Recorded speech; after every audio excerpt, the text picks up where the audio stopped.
आदाब नमस्कार, मैं शाहिद उमर। स्वागत है आप सभी का सियासत टीवी के साउथ इंडिया एक्सप्रेस में। आइए देखते हैं मुख्य समाचार। संभल में 24 नवंबर को हुई हिंसा के बाद पुलिस प्रशासन आज भी अलर्ट मोड पर काम कर रहा है। सुरक्षा को देखते हुए संभल के थाना क्षेत्र के कोटा पूर्वी मोहल्ले में पुलिस चौकी का निर्माण हो रहा है। पुलिस भूमि पूजन भी कर चुकी है। प्रशासन ने हाल ही में संभल हिंसा के मद्देनजर यहां पुलिस चौकी स्थापित करने का निर्णय लिया है। पुलिस चौकी के निर्माण पर एमआईएम नेता असदुद्दीन ओवैसी ने बीजेपी पर निशाना साधा है। असदुद्दीन ओवैसी ने कहा कि संभल की जामा मस्जिद के सामने पुलिस चौकी बनाई जा रही है। देश के किसी भी कोने में चले जाइए, वहां की सरकार न तो स्कूल खुलवाती है न ही अस्पताल। अगर कुछ बनाया जाता है तो वो है पुलिस चौकी और शराब खाने। उन्होंने आगे कहा कि सरकार के पास किसी और चीज़ के लिए पैसे नहीं होते, बस पुलिस चौकी और शराब खाने के लिए पैसे होते हैं। डेटा खुद ये कहता है कि मुसलमानों के इलाकों में सबसे कम सरकारी सुविधाएं फराहम की जाती हैं। तेलंगाना सरकार ने टीटीडी जाने वाले तेलंगाना के भक्तों की चिंताओं को दूर करने के लिए सी गणेश कुमार को विशेष कर्तव्य अधिकारी के रूप में नियुक्त किया है। यह निर्णय उन शिकायतों के बीच आया है कि टीटीडी कर्मचारी अपने निर्वाचित प्रतिनिधियों और मंत्रियों के माध्यम से भक्तों द्वारा प्रस्तुत आधिकारिक अनुरोधों पात्रों का जवाब नहीं दे रहे थे। नियुक्ति का उद्देश्य तिरुमाला की यात्रा के दौरान इन भक्तों को बेहतर सेवाएं प्रदान करना और उनके सामने आने वाली समस्याओं का समाधान करना है। गणेश कुमार बंदोबस्ती आयुक्त की प्रशासनिक देखरेख में काम करेंगे और उन्हें 1 लाख रुपए का मासिक वेतन मिलेगा। इस पद के लिए धन यादाद्री भुवनगिरी जिले में श्री लक्ष्मी नरसिम्हा स्वामी वारी देवस्थानम से प्राप्त किया जाएगा। जैसा कि सरकार के प्रधान सचिव संदीप कुमार सुल्तानिया ने कहा, बंदोबस्ती विभाग को इस निर्णय को लागू करने का काम सौंपा गया है। तेलंगाना के बंदोबस्ती मंत्री कोंडा सुरेखा ने आशा व्यक्त किया है कि आंध्र प्रदेश सरकार तिरुमाला में तेलंगाना भक्तों की शिकायतों को दूर करने के लिए सक्रिय कदम उठाएगी। ईडी ने बीआरएस के कार्यकारी अध्यक्ष और पूर्व मंत्री केटीआर को तलब किया है। रामाराव, वरिष्ठ आईएएस अधिकारी अरविंद कुमार और एचएमडीए के पूर्व मुख्य अभियंता बीएलएन रेड्डी पर बीआरएस की सत्ता में रहने के दौरान फार्मूला ई रेस आयोजित करने में कथित वित्तीय अनियमितताओं से संबंधित मामले के संबंध में मामला दर्ज किया गया था।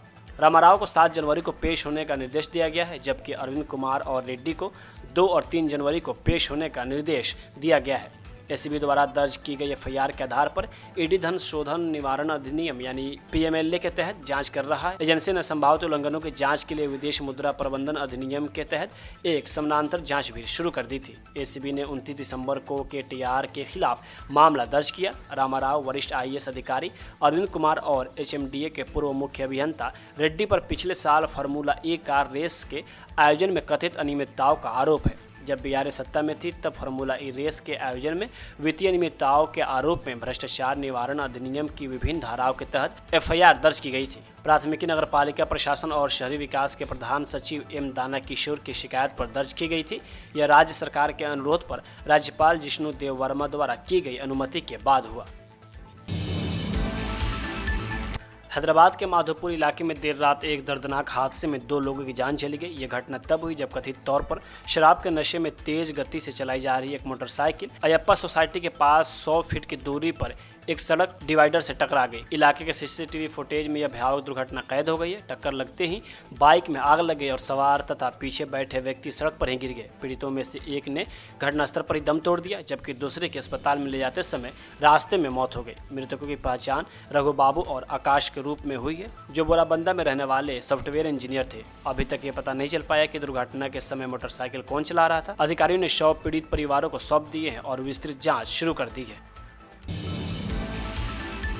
केरल के वायनाड में पुलिस ने कांग्रेस नेता और बेटे की मौत के मामले में जांच शुरू कर दी है। 78 साल के एनएम विजयन और उनके 38 साल के बेटे जिजेश की जहर खाने से हत्या के मामले की जांच पुलिस कर रही है। एनएम विजयन कांग्रेस कमेटी के कोषाध्यक्ष और पूर्व सुल्तान बाथरी पंचायत अध्यक्ष थे। इस मामले में जांच को लेकर पुलिस की तरफ से सूचना दी गई है। कथित तौर पर उन्हें जहर खिला दिया गया। मृतकों की पहचान वायनाड जिला के कोझिकोड सरकारी अस्पताल में हुई। गंभीर हालत में उनका वहाँ इलाज किया जा रहा था। पुलिस ने कहा कि आगे की कार्रवाई पोस्टमार्टम रिपोर्ट के बाद की जाएगी। पुलिस ने बताया कि पड़ोसियों ने विजयन और जिजेश को कथित तौर पर जहर खाने के बाद उनके घर पर गंभीर हालत में पाया गया था। उन्हें शुरू में एक प्राइवेट अस्पताल में भर्ती कराया गया, बाद में कोझिकोड मेडिकल कॉलेज में रेफर कर दिया गया। प्राथमिक जांच में जिजेश और पिता की मौत को सुसाइड माना जा रहा था। अधिकारियों का कहना था कि उनके घर की तलाशी ली गई, लेकिन कोई सुसाइड नोट नहीं मिला। विजयन वायनाड में एक प्रमुख नेता थे। सुल्तान बाथरी सहकारी बैंक के पूर्व कर्मचारी जिजेश स्वास्थ्य समस्याओं के कारण लंबे समय से बीमार चल रहे रहे थे। अपनी पत्नी सुमा की मृत्यु के बाद विजयन अपने बेटे जिजेश की देखभाल खुद ही किया करते थे। घर वालों के मुताबिक उनके परिवार में बड़ा बेटा विजेश है।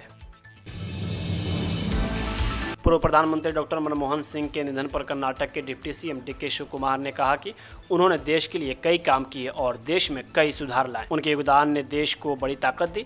आगे उन्होंने कहा कि हमें लगता है कि वो अभी भी जीवित हैं। देश में उनके सभी योगदानों ने हमें ताकत दी है। वो शिक्षा का अधिकार, सूचना का अधिकार, आधार कार्ड और कई अन्य कानून लाए। पूर्व पीएम मनमोहन सिंह के निधन पर कांग्रेस सांसद शशि थरूर ने कहा कि डॉक्टर मनमोहन सिंह जी महान थे। उन्होंने हमेशा देश के लोगों के लिए काम किया और राष्ट्र निर्माण में बहुत योगदान दिया। पूर्व प्रधानमंत्री डॉक्टर मनमोहन सिंह के स्मारक के लिए जगह आवंटित करने के मुद्दे पर उन्होंने कहा कि यहाँ कई स्मारक है, तो इसलिए एक और स्मारक बनाने में कोई दिक्कत नहीं होनी चाहिए। सरकार को इस पर जल्द से जल्द फैसला लेना चाहिए। रिमार्केबल इंसान था, बहुत स्पेशल महान पुरुष था। उनका जो ईमानदारी, उनकी डिसेंसी, जो अंग्रेज़ी में कहते हैं इंटेग्रिटी था, वो तो हमारी राजनीति में बहुत कम दिखाई देता है। और इस किस्म का आदमी जब 80 साल से ज़्यादा थे, फिर भी वो जवानों के बारे में, जवान भारतवासियों के बारे में सोच रहा था कि हमारे देश को कैसे हम क्या कर सकते हैं जो भविष्य के लिए, आने वाले पीढ़ियों के लिए भारत अच्छा हो सके।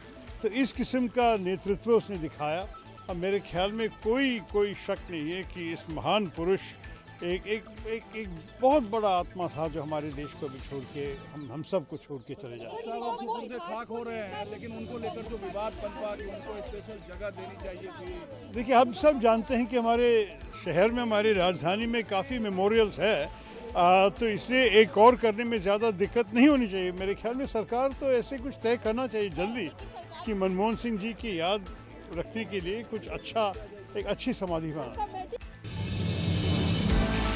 साउथ इंडिया एक्सप्रेस यही होता है समाप्त। मुझे दे अब इजाज़त। बाकी खबरों के लिए बने रहें सियासत टीवी के साथ।